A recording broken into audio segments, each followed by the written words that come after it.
Bismillahirrahmanirrahim. Kalau kita bicara tentang ilmu filsafat, ya, filsafat, maka ada 3 pembahasan yang kita ingin bahas. Ada namanya filsafat Yunani. Kemudian Yunani maksudnya kafir, ya, maksudnya kafir. Ada yang disebut dengan filsafat Islami. Filsafat Islami terbagi menjadi 2, yaitu filsuf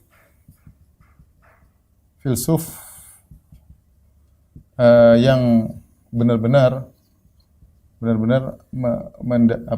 mengembangkan filsafat Yunani dengan sedikit perubahan. Yang terkenal ini adalah 2 orang, ada Al-Kindi, ada 3, tapi yang paling terkenal adalah Farabi dan Ibnu Sina. Kemudian ada Ahlul Kalam. Al-Kalam maksudnya adalah filsafat, Ahlul Kalam. Tapi mereka sebenarnya belajar filsafat, kaidah-kaidah filsafat dalam rangka untuk menjelaskan tentang Islam.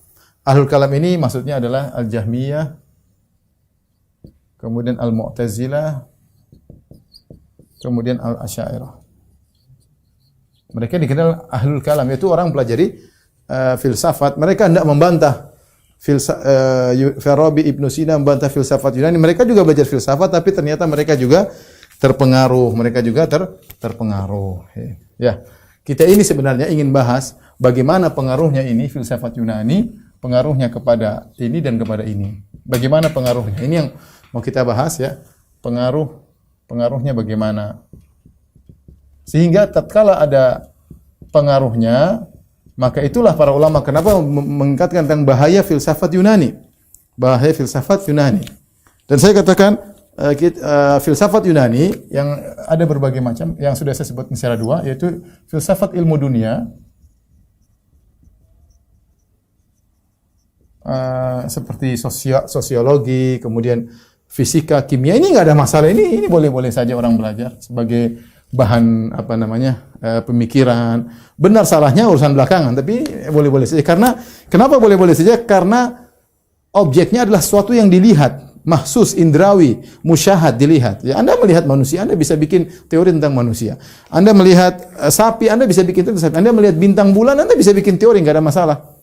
Karena itu perkara yang mahsus indrawi, maka seorang bisa bicara tentang hal. Tapi yang jadi masalah ketika bicara tentang teologi, yaitu bagaimana menggabungkan antara ilmu tabiat dengan sesuatu di balik tabiat, tentang masalah ketuhanan, tentang causa prima. Causa prima itu sebab utama atau Tuhan. Ini jadi masalah, ya. Masalah causa prima atau disebut dengan al-illatul ula atau Tuhan, ya, kalau gampangan kita adalah Tuhan. Ya. Ini jadi masalah. Ini yang berbahaya. Ya. Khatir, ya. Ini yang ketika seorang pelajari filsafat, dia akan kejebak ke sini sehingga dia memiliki ada pemikiran filsafat Yunani yang dianggap sebagai suatu absolut, yaitu suatu yang tidak mungkin salah, suatu yang pasti. Dari pemikiran tersebut kemudian jadikan pegangan untuk memahami Al-Qur'an dan Sunnah. Ini yang bahaya di sini. Kenapa dikatakan para ulama benci terhadap ulama filsafat? Seperti tadi kita nukil dari Imam Ahmad, Imam Syafi'i. Mereka tidak belajar ilmu kalam. Mereka jadi imam tanpa ilmu kalam. Coba mana Imam Syafi'i, mana tulisan ilmu kalam? Mana Abu Hanifah jago ilmu kalam? Mana Imam Ahmad? Mana Imam Malik? Mana? Enggak ada. Ilmu mereka Al-Qur'an dan Sunnah. Kemudian datang Jahmiyah, Mu'tazilah, Asy'ariyah, ahli kalam. Mereka belajar ilmu filsafat dan pasti ada pengaruhnya. Ada buku bagus banget, ya, tulisan teman-teman mungkin yang pandai bahasa Arab, saya sarankan baca buku ini. Dia bagaimana menjelaskan tentang hubungan antara filsafat Yunani dengan Ibnu Sina dan Farabi dan Ahlul Kalam. Ini salah satu buku yang bagus, judulnya adalah Al-Madzahib Al-Yunaniyah.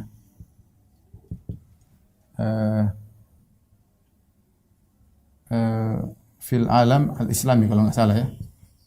Coba nanti di Google ada karya David Santilana ya. Siapa David Santilana? Ini Yahudi yang pandai bahasa Arab. Bahasa Arab, pakar mazhab Maliki, pakar mazhab fikih Maliki. Dia pernah tinggal di Tunis dan orang kalau lihat tulisannya dikira dia orang ulama, padahal dia kafir, Yahudi ya.